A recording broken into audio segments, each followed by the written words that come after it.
La plaquette de DDS AD9850, qu'est-ce qu'elle produit comme amplitude de sortie? Et la fréquence, est-elle précise? On va regarder ça. Qu'est-ce qu'on a sur cette plaquette Pure-Starter?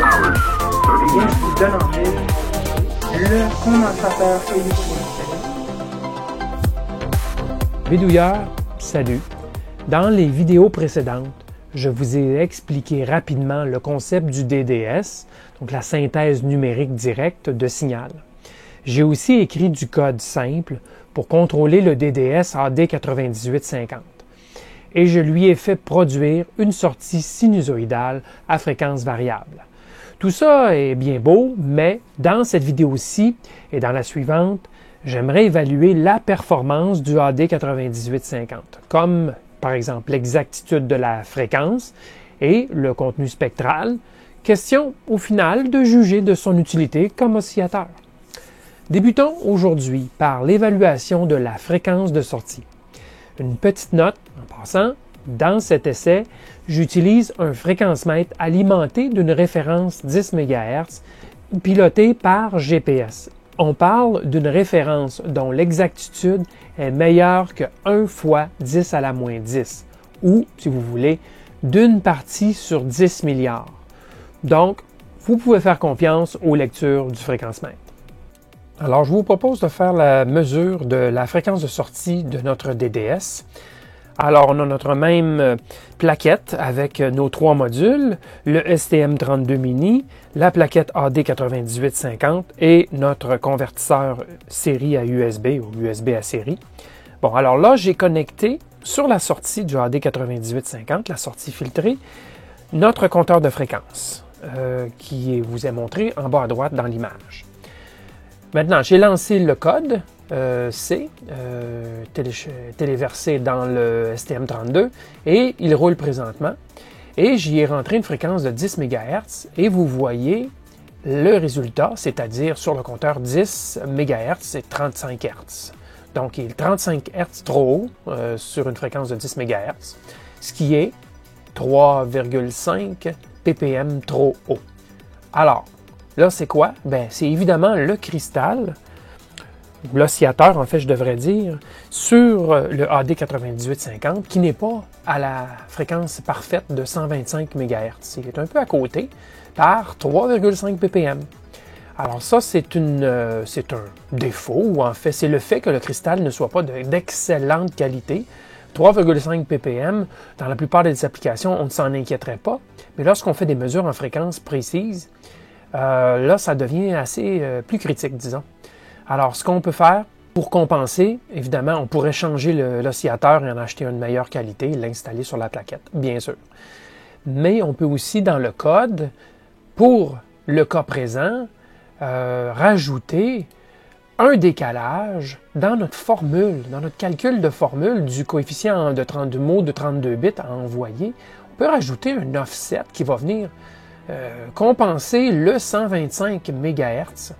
Donc, je dis 125 MHz moins un certain offset. D'accord? Cet offset-là, je vais le mettre pour le descendre à moins 3,5 ou moins 3,5 dans le cas du C. Donc, on va venir compenser dans le calcul. Et là, si j'envoie à nouveau le mot de 10 MHz, ben, on verra ce qui va arriver. Alors, je fais le transfert. Je réinitialise mon STM32 et je transfère le code. Voilà, maintenant c'est parti. Je vais rentrer la fréquence de 10 MHz et regarder le compteur. Et voilà, on est à 10 MHz pile poil, tout près. Et on pourrait évidemment aller dans plus précis au niveau du coefficient. J'aurais très bien pu faire afficher plus de chiffres sur le compteur de fréquence et faire une correction encore meilleure. Mais là, on est en dedans de 1 Hz, disons, là, de la fréquence 10 MHz. Alors ça, c'est une façon facile de compenser. Maintenant, il y a un prix à payer à ça, c'est-à-dire que si le cristal est à une autre température, puisque c'est des choses qui peuvent arriver, je vais refroidir le cristal et vous allez voir le résultat sur le compteur de fréquence. Et donc, cette compensation n'est bonne qu'au moment présent, dans l'environnement présent. Et si à long terme, bien sûr, ce cristal-là bougerait, ben, il faudrait changer l'offset, la compensation. Alors regardez bien, je vais refroidir le cristal.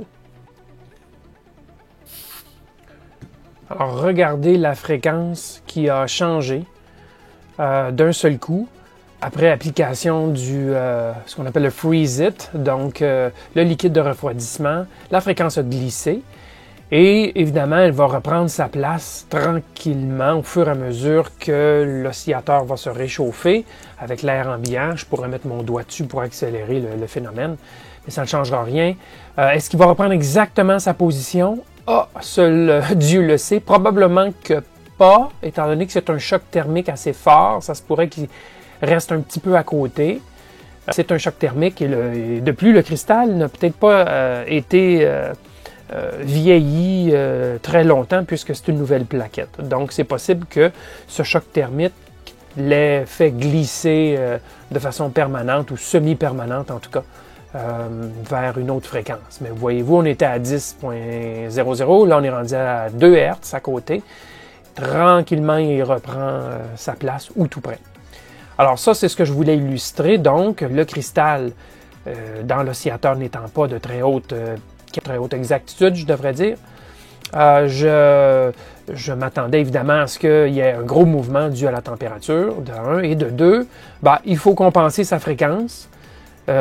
Et c'est une compensation qui est temporaire, c'est une compensation du moment, si vous voulez, mais à long terme, il faudrait changer le coefficient. Bon, maintenant, l'autre paramètre qui affecte la fréquence, mais dans une moindre mesure, c'est le fait que le coefficient qui est envoyé, donc le calcul qu'on fait du coefficient, doit être arrondi. On n'a pas tellement le choix de faire un arrondissement vers le haut, vers le bas, évidemment, de la fréquence ou du coefficient, puisque c'est un nombre entier qui est envoyé, un nombre de 32 bits. Mais on a une division dans la formule, ce qui ouvre la porte à avoir des nombres fractionnels qu'on doit arrondir. Et c'est là qu'il y a un petit écart ou une petite erreur qui peut s'ajouter par rapport à la fréquence qu'on désire. Si par exemple je rentre 10 MHz, mais on divise ça par 125 MHz moins l'offset, une fois ce nombre-là, multiplié par 2 à la 32, on n'arrivera pas à un nombre exact, on doit l'arrondir. Et dans cet arrondissement, on arrive avec une petite erreur de un coefficient vers le haut ou vers le bas pour pouvoir envoyer un nombre entier, OAD 9850. Bon, vous allez me dire que c'est pas beaucoup, c'est des fractions de Hertz. Oui, c'est vrai, mais c'est quand même à comprendre que ce n'est pas exact. La seule façon de l'avoir exact, c'est si on rentrait, par exemple, un nombre ici qui serait exactement un diviseur de 125 MHz par un facteur de 1, 2, 4, 8, 16, 32. On aurait une belle division entière du nombre 2 à la 32. Et c'est là qu'on aurait un coefficient qui arriverait juste. D'accord? Alors, dans 99,9% du temps, vous n'en avez pas à vous en préoccuper, mais si vous faites une référence exacte, très précise, pilotée par exemple par un GPS, utilisant cette plaquette-ci ou utilisant l'AD 9850, il faut comprendre ce phénomène. OK? Bon, côté fréquence, on a couvert. Ensuite, j'ai décidé de simuler le filtre passe-bas inclus sur la plaquette pour comprendre sa performance. Alors, par curiosité, j'ai fait la simulation du circuit de filtre ici, à la sortie de notre DDS. On nous dit sur le dessin ici que c'est un filtre à 70 MHz. Alors, j'ai fait la simulation, c'est-à-dire j'ai redessiné le circuit du filtre et j'ai fait la simulation dans PSpice. Et ce qu'on obtient, sans surprise, c'est un filtre de coupure à environ 72 MHz. Donc, la bande passante, 72 MHz, et après, ça tombe très vite, comme une brique.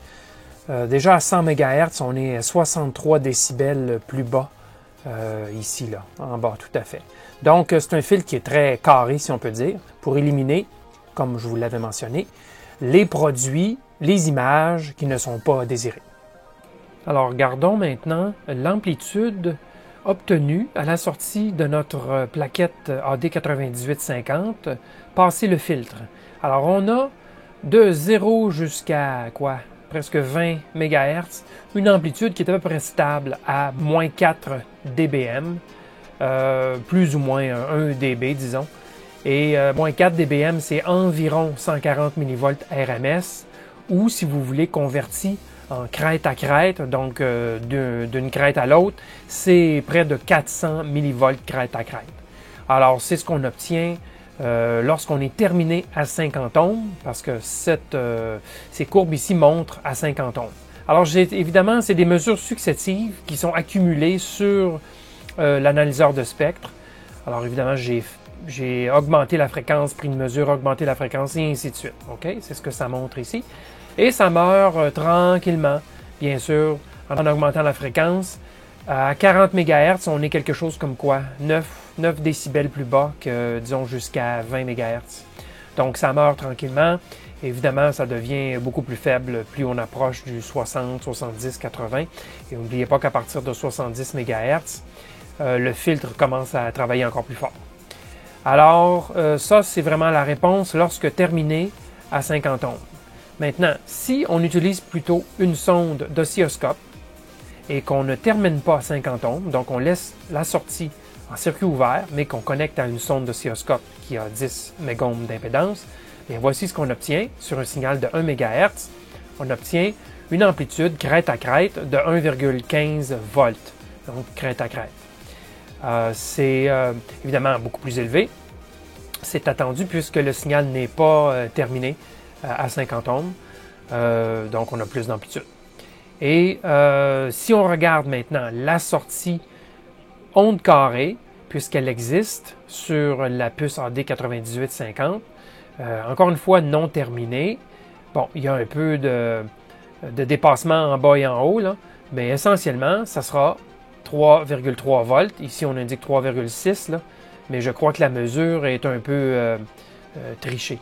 Alors, on obtient essentiellement la sortie LV CMOS de 3,3 volts. Encore une fois, ici, c'est un signal à 1 MHz. Alors ça, c'est du côté des amplitudes.